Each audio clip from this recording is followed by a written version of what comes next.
Hello everyone, welcome and welcome back to my YouTube channel. If this is your first time here, my name is Juliet. Thank you for stopping by. So in today's video, I'm going to be showing you briefly how to make this double puffy sleeve. So if you're interested, please keep on watching. If you're yet to subscribe to my channel, I guess this is the time to do so. So I start by measuring my finished armhole just like you're seeing on the screen. Then I use that measurement to fold my lining into two. So I got 8 inches there. So I added 2 inches to that, making it 10 inches. I folded my lining into two using 10 inches. And then the length of the sleeve that I'm working with plus extra 1 inch. So on this open end, I went down by 4 inch. I came in on the folded end by 3 inches, and then I'm making a curve like so. I'm going to measure around that curve now until I get to that 8 inches point, or whatever it is you got from measuring your armhole, and then add extra 2 inches for allowance. Down here I'm going to be measuring the sleeve round measurement I'm working with divided by 2. So sleeve round of 9 inches divided by 2, that will be 4.5 inches, and then I added extra 2 inches for allowance, and then I connected both points to the initial markings on the upper side. So next up, I'm going to decide where the cut is going to be, where the first puff is going to stop, and then I am marking that out. So what I did was divide my sleeve into two equal halves, and then I made a line as you can see. So one half is 9.5, the other half again is 9.5 inches. So now we're going to cut starting with the upper part, and then we'll cut out the sides. And lastly, I will place this piece on the second sleeve and cut out the same shape.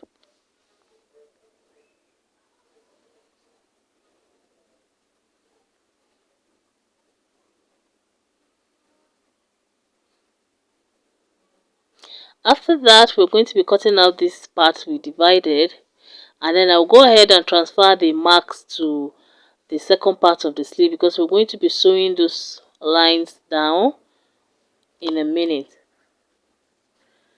So the reason why I'm doing it this way is so that the puffiness stays in place. Most times when you just use an elastic, the people tend to just wear it and drag it down, like in a way that it eliminates the puffiness completely. So this way the puff is going nowhere. So I'm going to take this now to the machine and sew on those lines, and then I am measuring what I have here, like which is 9.5 inches for both the pieces. We're going to be cutting the Ankara piece that is going to form the puff with that length, adding extra 5 inches to it. So here's the Ankara piece. It is 5 inches longer than the 9.5 that we got on the lining pieces, and then the width you can make it as wide as you want it to be. I say anything from 15 inches on fold up. Right here I used the entire width of the Ankara. So I'm folding it into two now, right sides together. We're going to go sew down using 1/2 inch, and then for the upper piece, the piece that is going to sit on the upper part of the sleeve, we're going to shape it the same way we shaped the upper sleeve. I kind of missed that clip, but here is the piece after joining it using 1/2 inch, and also the lining pieces. Here I am notching. I'm going to notch the midpoint of that piece and then fold again into 4 and make another notch. That way we have 4 points marked, and then you do the same thing for the lower part of the sleeve. Here I didn't, I'll just use my eyes to guess the middle and all of that.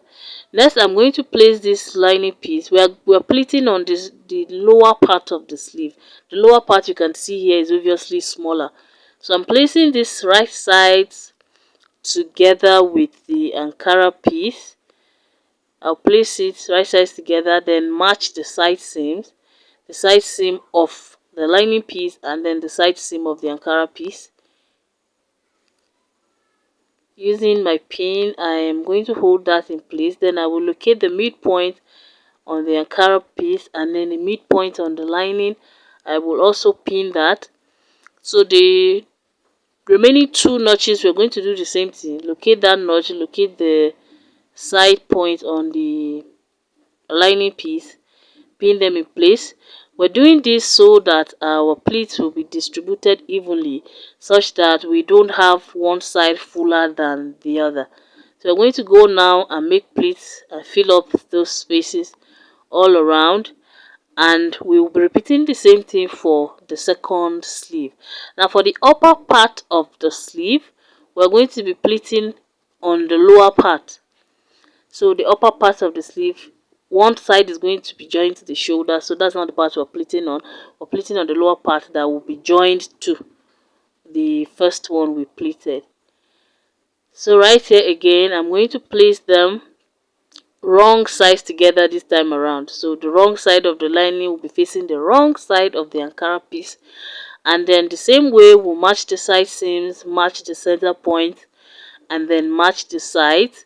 Then we will take the sleeve piece to the machine now and make pleats to fill up that space. So if you like what you're seeing so far, please give this video a like. It's going to really help the channel out, and it will make me very happy. Thank you.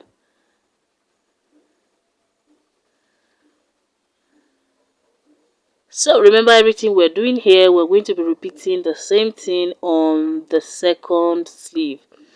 After making the pleat, this is what the upper piece is looking like, and then this is what the lower piece is looking like. So in this case, on this lower part, we are going to turn it out. Remember, we pinned right sides together, so we're going to turn it out like so, and then we're going to make pleats again.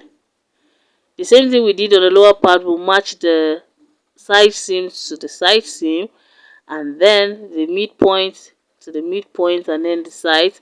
So we're going to make those notches again to be sure of what we are doing. I kind of did that off camera here. So we're going to go back, make those pleats on this one, and then we'll be back. Remember, we are doing the same thing on the other part of the sleeve.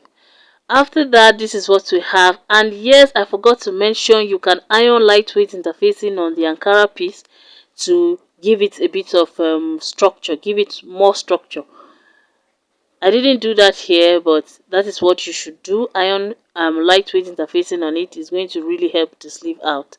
So here now, I'm going to be joining the upper part to the lower part, right sides together, making sure that the side seams are matching, and then I'll go sew round. After that, this is what we have. We're almost done. So next, we are going to match the side seam to the upper part, and then the midpoints to the midpoints of the upper sleeve. That's the side that's going to be on the shoulder. After that, we are going to make pleats, but not round. So we're going to, from the side seam, leave about 2.5 inches of space, and then start our pleats from there, and then we will stop 2.5 inches again before we get to the end of the other side as well. As you can see, that's where it's going to start, and then it will stop 2.5 inches before we get to that point. After making all those pleats, look at what our sleeve is looking like. It will have even more structure if you add interfacing to it. So we will now go ahead and join it to the blouse or the dress, whatever it is you want to add the sleeve to. And that is it for how to make this beautiful sleeve. This way your clients will not disgrace you. They will not pull it down and make it look ugly like they do sometimes. Thank you so much for watching, and I will see you all